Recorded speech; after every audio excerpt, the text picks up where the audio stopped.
Good morning everyone. Today we are going to start biology for class 6. Before starting, let me explain you what is biology. Biology is the study of life. Anything which has life, the study is known as biology.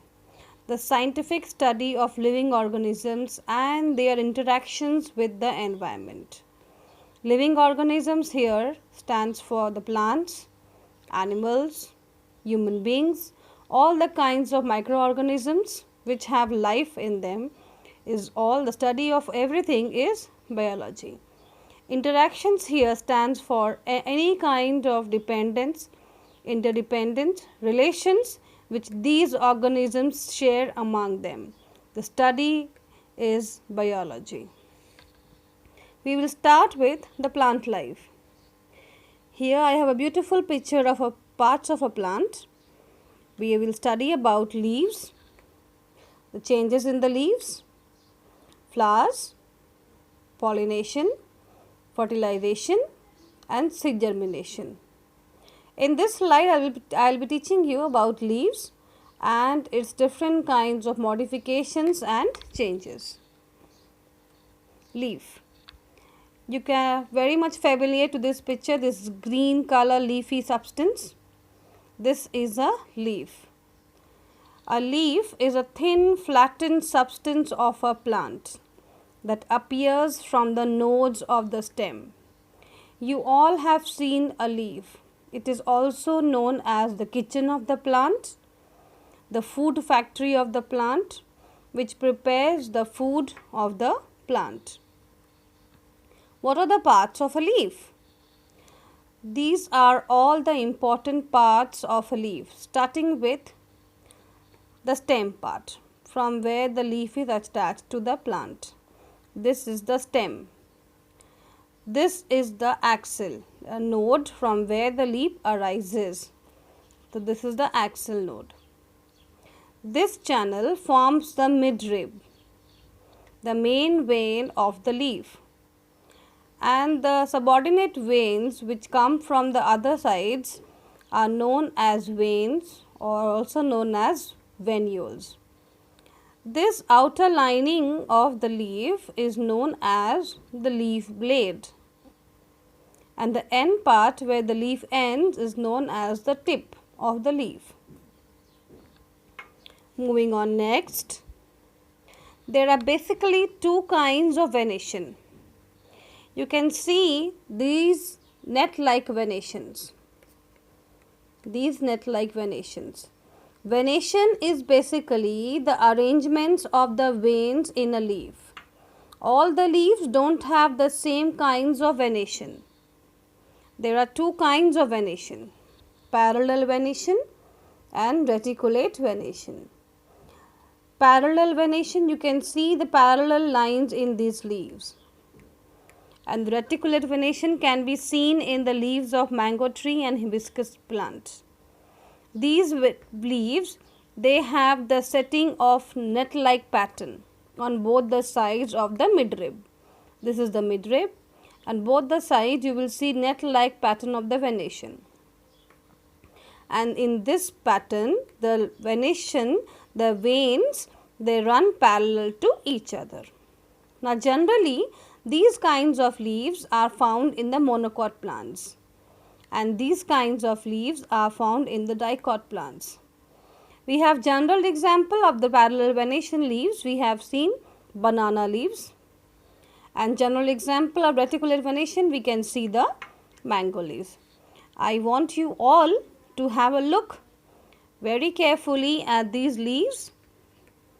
These are the parallel veins running parallel to each other, and these are the veins running opposite to each other, forming a net-like pattern. You all can get mango leaves and the banana leaves very easily near your house. You all can have a look.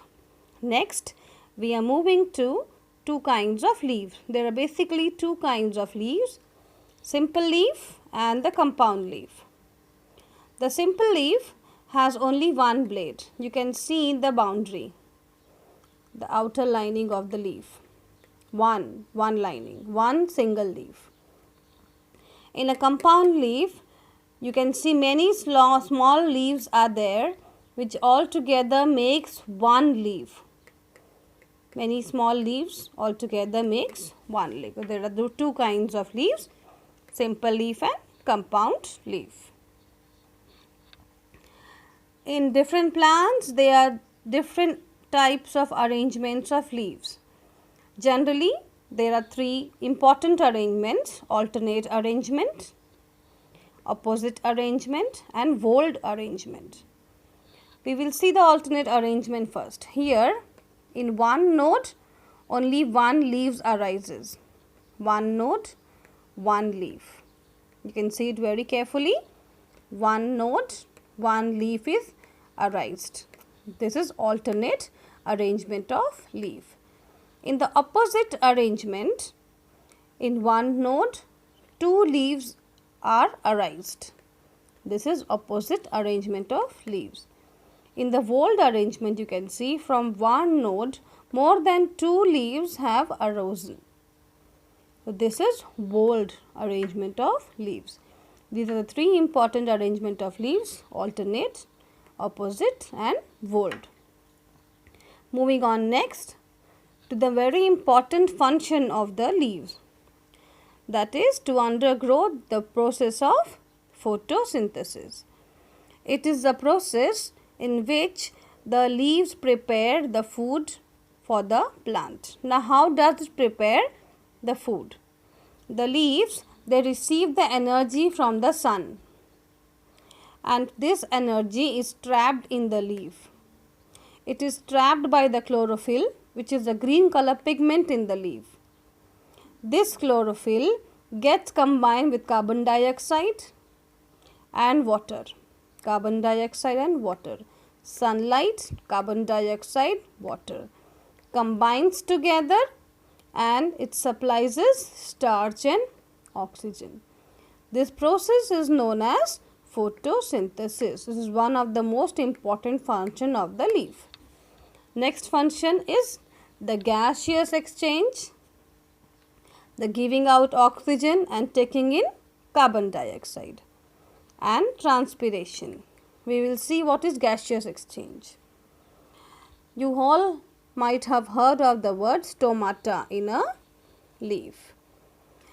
The underside of the leaf, all the leaves have got stomata.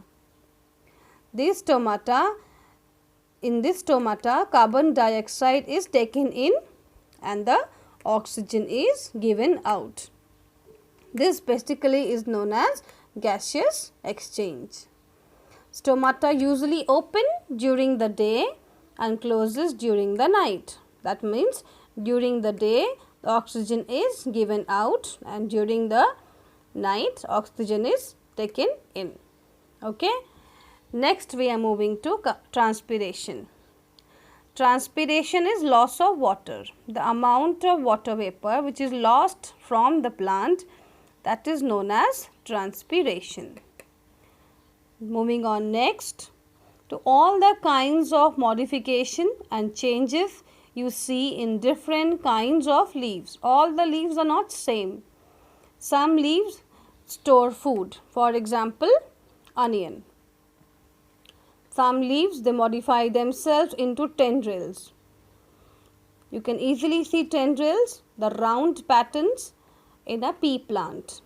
Some leaves, they change themselves into spines for protection, for example the cactus. And there are some leaves which catch the other insects for proteinous food, example the Venus flytrap. We are moving next to the very important part, that is the vegetative reproduction. Some leaves, they also reproduce through the leaves. Other than any other things, they will reproduce themselves by the leaves.